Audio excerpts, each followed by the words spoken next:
우리가 살펴본 말씀은 에스겔 32장입니다. 이 32장은 이 전반부의 마지막 장에 해당이 됩니다. 그래서 내용을 정리하고 본문을 살펴보려고 합니다. 이 에스겔에서는 1장부터 3장 15절까지 에스겔을 부르신 장면이고요. 에스겔에서 3장 16절부터 32장까지와 33장부터 48장까지로 크게 두 부분으로 나누어 볼 수 있습니다. 이 3장 16절부터 32장까지의 이 전반부는 하나님의 심판에 대한 말씀이고 후반부는 회복에 대한 내용입니다.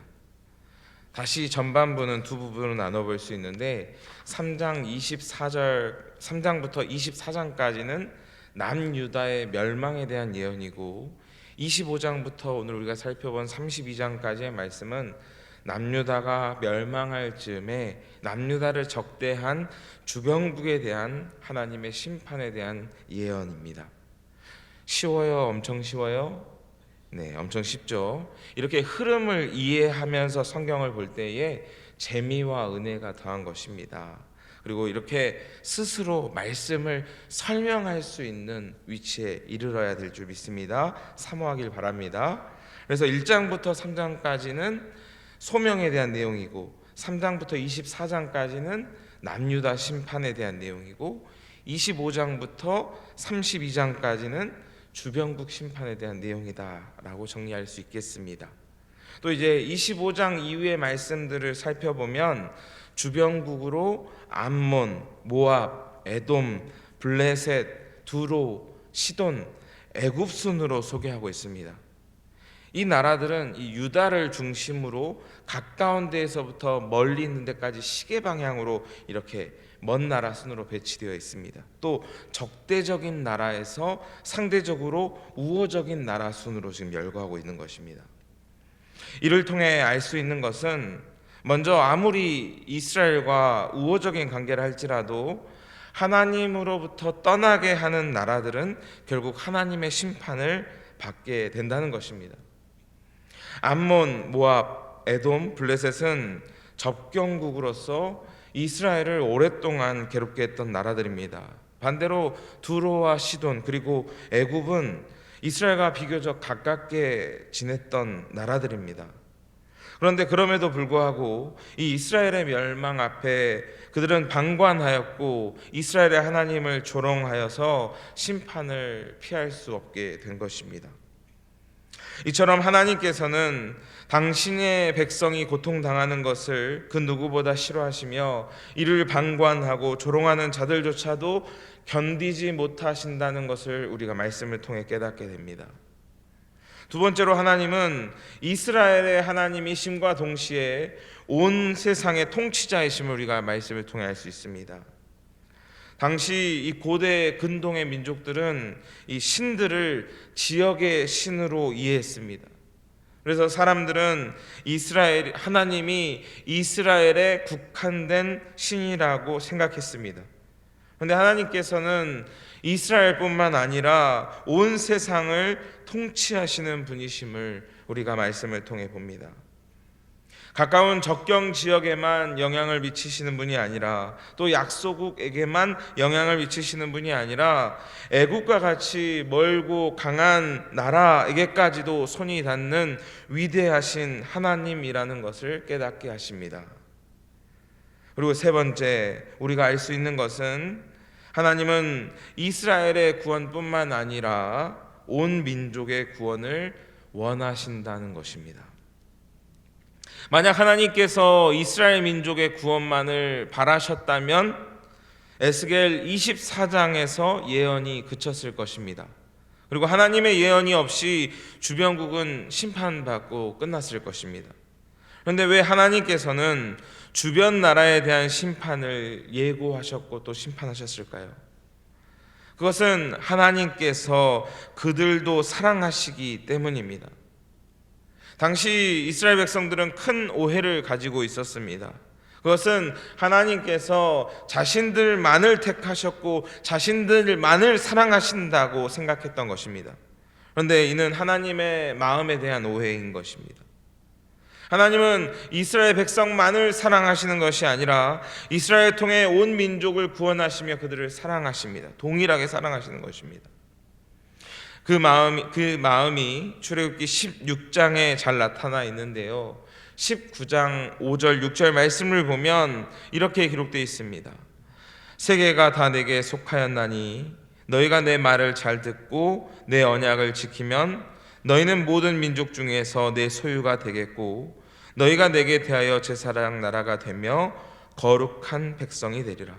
너는 이 말을 이스라엘 자손에게 전할지니라. 세계가 다 하나님의 것이고 이스라엘을 그 중에서 제사장 나라로 삼으셨다고 말씀하고 계십니다. 제사장이라 함은 구별된 존재로서 하나님과 다른 사람 또는 민족들 사이에서 중재자의 역할을 감당하는 존재입니다. 그런데 하나님께서는 이스라엘이 힘이 세고 잘나서 택하신 것이 아닙니다. 이스라엘은 강대국 사이에서 보잘것없고 작은 민족이며 심지어 그들이 밟고 서는 땅은 다른 지역에 비해서 굉장히 척박합니다.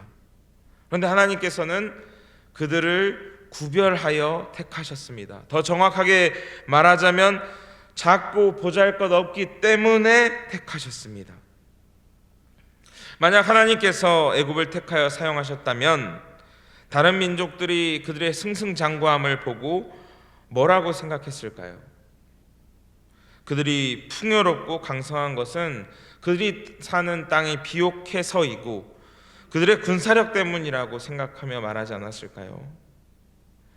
이스라엘이니까 작고 연약하고 보잘것없으니까 그들이 살고 있는 땅이 척박하니까 그들이 잘되고 승리하고 풍요로울 때에 저들이 하나님을 보게 되는 것입니다. 어제도 금요기도회 때 잠시 이야기를 나눴던 것처럼 하나님께서는 그 강한 민족 애굽의 소나기로부터 이스라엘을 건져 주셨습니다. 그리고 세계가 다 깜짝 놀란 것이지요. 그래서 기생 라합이 하나님을 찾는 것입니다. 뭐라고 고백하냐 하면 출애굽기 2장 10절 11절 말씀에 이렇게 기록되어 있습니다. 이는 너희가 애굽에서 나올 때에 여호와께서 너희 앞에 홍해 물을 마르게 하신 일과 너희가 요단 저쪽에 있는 아모리 사람의 두 왕 시혼과 옥에게 행한 일 곧 그들을 전멸시킨 일을 우리가 들었음이니라.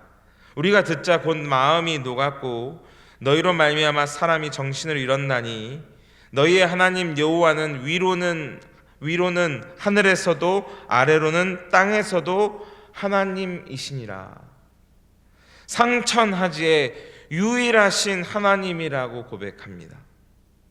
하나님은 이스라엘 백성들을 통하여서 하나님의 하나님 되심을 온 세계에 나타내길 원하셨고 그들을 통하여서 그들을 구원하기를 원하셨던 것입니다. 그런데 이스라엘부터가 불순종하고 우상을 숭배하니 하나님의 마음이 얼마나 답답하셨을까요? 그래서 이스라엘을 징계하신 것입니다. 그리고 아울러 이스라엘이 아닌 다른 도구를 통해 하나님의 하나님 되심을 나타내시는 것입니다. 그 도구가 바로 오늘 본문의 애굽이라고 할 수 있겠습니다. 당시에 바벨론은 당시 시대적 상황을 보면 바벨론으로 힘이 기울었다고 하지만은 감히 망할 것이라고 상상할 수 없을 만큼 애굽은 강했습니다. 그런 애굽이 무너진다면 주변 나라들이 놀라지 않겠습니까? 이를 통하여서 하나님을 바라보지 않겠습니까? 그래서 이 애굽의 심판을 29장부터 32장까지 심도 있게 다룸으로써 하나님의 공의와 전능하심을 온 세상에 드러내신 것입니다. 이런 내용을 포함하고 있는 말씀이 본문의 말씀인 것입니다. 이 예언이 주어질 때는 예루살렘이 함락되고 약 1년 7개월이 지난 후입니다. 말씀을 보면 애굽의 바로가 심판당한 이유에 대해서 말씀하고 있습니다. 무엇입니까? 그가 가진 힘을 악용한 것이지요. 2절에 사자인 줄 알았는데 악어더라. 그리고 이 악어가 그 강을 더럽혔다라고 말씀하고 있습니다. 하나님께 힘과 지혜와 부를 얻었다면 여러분 그것은 사명입니다. 그것을 악용하여 오직 나의 안락과 유익을 위해 살아간다면 이는 하나님께서 기뻐하지 않으십니다. 이처럼 애굽 역시 지난 역사 동안 하나님을 보았고 아는데도 불구하고 자신이 가진 권력을 악용함으로 결국 심판을 당하게 된 것입니다. 그리고 이 바로를 악어로 비유함으로 하나님의 심판을 그물로 비유했습니다. 그물로 너를 끌어올리라 말씀하십니다. 그리고 4절 너를 무태버리며 새들이 앉게 하며 짐승이 배불게 될 것이다 말씀합니다. 이는 엄청난 수치를 의미합니다. 당시의 사람들은 사후 세계가 있다 해서 죽은 후에 시신을 잘 안 취했습니다. 그래서 이집트만 보십시오. 무덤이 굉장히 크지 않습니까? 그래서 반대로 이 무덤 없이 버려진 것을 굉장한 수치로 여깁니다. 성경에 보면은 길거리에 버려졌다라는 내용들이 나옵니다. 악인들이 그런 심판을 당하는 것을 보는데 굉장히 큰 수치로 여겨집니다. 그런데 4절부터 6절까지의 말씀을 보면 죽어서 짐승의 먹이가 되고 버려진다라고 말씀합니다. 여러분 하나님께서 낮추시면 일어날 자가 없습니다. 신이라 여겨졌던 바로 역시도 어쩔 수 없는 것입니다. 하나님께서 빛을 가리시면 보지 못하는 것입니다. 9절 내 패망의 소문으로 놀라고 두려워하며 떨리라 말씀합니다. 이를 통해 무엇을 알 수 있습니까? 여러분 세계가 누구에게 속하였다고요? 누구의 말씀을 들어야 한다고요? 하나님의 말씀을 잘 들어야 됩니다. 세계가 놀람으로 하나님을 두려워하는 것입니다. 작고 보잘것없는 이스라엘의 승리를 통하여서 하나님을 보았던 것처럼 결코 망할 수 없을 것 같은 이 애굽의 패망으로 인해 온 세계가 다시 하나님을 보게 되는 것입니다. 그리고 17절 이하 애굽에 대한 6번째 예언의 말씀을 하시는데 애굽은 결국 음부로 갈 수밖에 없는 비참한 존재이며 그들이 가졌던 힘은 결국 잠시뿐임을 말씀을 통해 봅니다. 그리고 하나님을 떠난 누구도 예외일 수는 없다라고 말씀합니다. 본문의 말씀을 통해 몇 가지를 기억하고 또 결단하기를 원합니다. 첫째로 기억해야 될 것은 인간의 교만은 하나님의 심판을 초래한다는 것입니다. 오랜 역사 동안 애굽은 이스라엘의 하나님을 보았습니다. 요셉을 통해서도 보았지요. 그런데 보고도 깨닫지 못하고 자신이 가진 것을 여전히 자랑하고 의지했습니다. 결국 이 모습이 하나님의 심판에 이르게 한 것입니다. 오늘 나는 무엇을 자랑하고 의지하고 있습니까?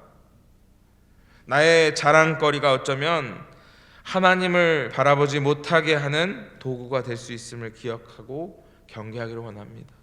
그래서 여러분 우리의 약함을 오히려 자랑하고 하나님을 의지할 수 있는 과정이므로 기뻐할 수 있기를 바랍니다. 오늘 이 아침 기도할 때에 겸손한 마음을 달라고 나로 하여금 교만케 하는 것을 제거하여 달라고 기도하기를 원합니다. 지난날 하나님 앞에 우리가 애굽과 같이 되게 해달라고 기도하지 않았는지 우리의 신앙을 점검해야 되는 것입니다. 하나님께서는 우리가 애굽이 되기를 바라는 것이 아니라 순전한 이스라엘이 되기를 바라는 것이에요. 작고 보잘것없고 우리의 삶은 척박하지만 그럼에도 불구하고 여전히 하나님을 의지하고 찾는 그런 순전한 존재가 되기를 바라고 기다리고 계신다는 것입니다. 우리 안에 하나님을 거부하는 그런 교만한 마음을 제거하는 이 아침 되기를 주님의 이름으로 간절히 소망합니다. 두 번째로 하나님의 심판을 받은 자의 삶은 비참하다는 것입니다. 그의 모습이 과거, 그의 영광이, 그의 아름다움이 찬란하다 할지라도 아름답다 할지라도 그것은 잠시에 불과하며 무의미하다는 것입니다. 길에 버려진 자와 같고 짐승들의 먹이가 되는 것과 같으며 음부로 들어가는 모습과 같다고 오늘 말씀은 우리에게 교훈하고 있습니다. 오늘 바로와 애굽의 최후를 보며 하나님을 경외할 수 있는 우리 모두 되기를 소망합니다. 또 마땅히 나도 그와 같은데 그 비참한 나를 긍휼히 여겨 주셔서 예수 그리스도를 허락해 주시고 구원받게 하신 하나님의 은혜에 감사와 영광을 올려드리는 우리 모두 되길 원합니다. 여러분, 공의의 빛으로 진리의 빛으로 우리의 심령을 조명해 보십시오. 여러분, 우리가 애굽과 다르지 않음을 깨닫지 않습니까? 애굽보다 더 교만하고 죄악된 존재입니다. 오늘 17절 이하의 그 스올로 들어가는 존재들과 전혀 다르지 않고 마땅히 들어가야 하는 존재임에도 불구하고 하나님께서 왜 우리를 사랑하셔서 우리 가운데 예수 그리스도를 허락하시고 그 구원의 감격으로 살아가게 하시며 수월로 들어가지 아니하고 찬란한 하나님의 나라에 임하게 하시는 것이 우리의 삶에 얼마나 큰 은혜입니까?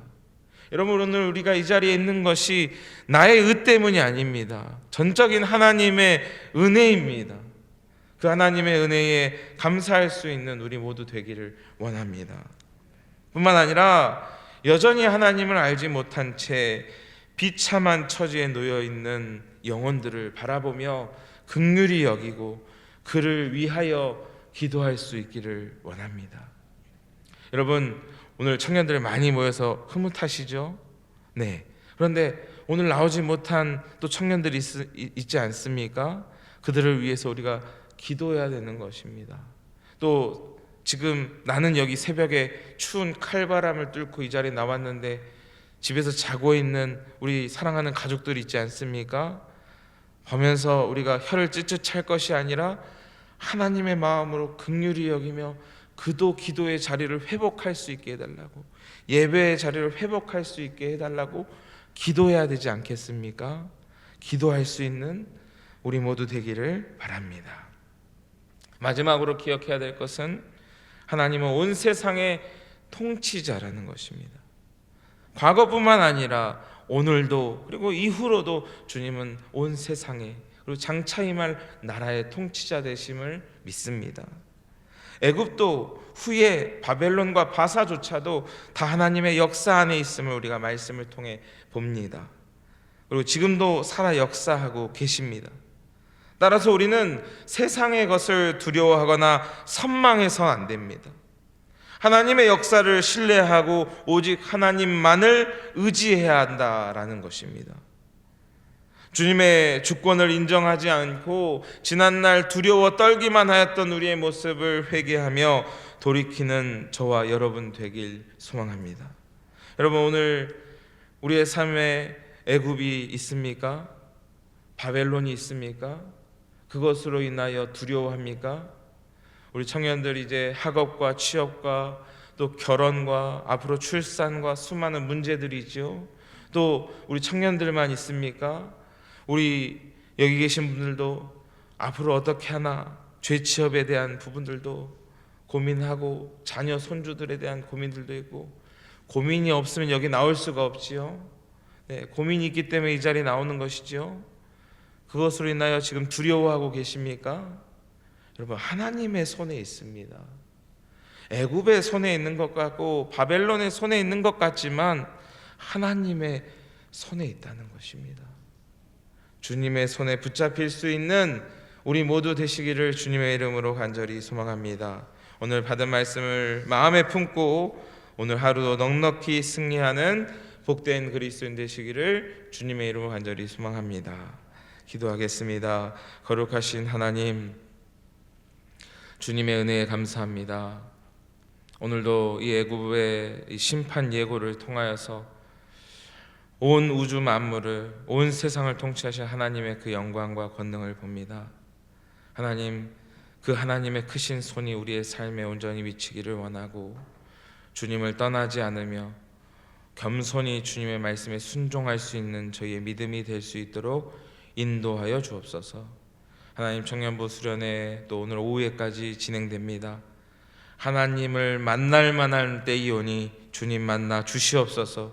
그들의 삶이 하나님 보시기에 아름다운 모습으로 더욱더 발전하고 성장할 수 있는 은혜를 허락하여 주옵시고, 우리 청년부 하나 될 수 있는 귀한 은혜 허락하여 주시옵소서.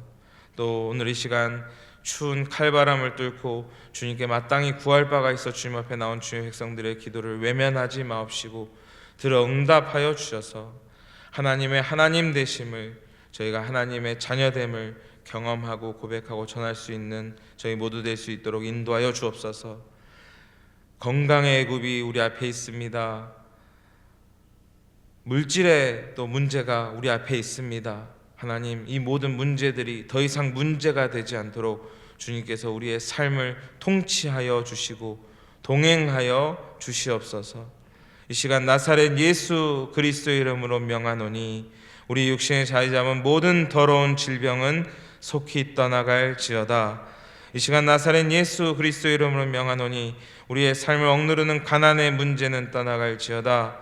이 시간 나사렛 예수 그리스도의 이름으로 명하노니 우리의 가정에, 사회에, 이 나라와 민족에 자리 잡은 모든 분열의 문제들은 속히 떠나갈지어다. 하나님, 주님의 뜻을 이루어 주시옵소서. 이후로도 주님, 기도하는 모든 기도의 제목들이 땅에 떨어지지 아니하고 응답되게 하여 주시옵소서. 저희의 모든 기도와 간구에 응답하여 주실 것을 믿으며 우리 구주 예수 그리스도의 이름으로 간절히 기도드리옵나이다. 아멘.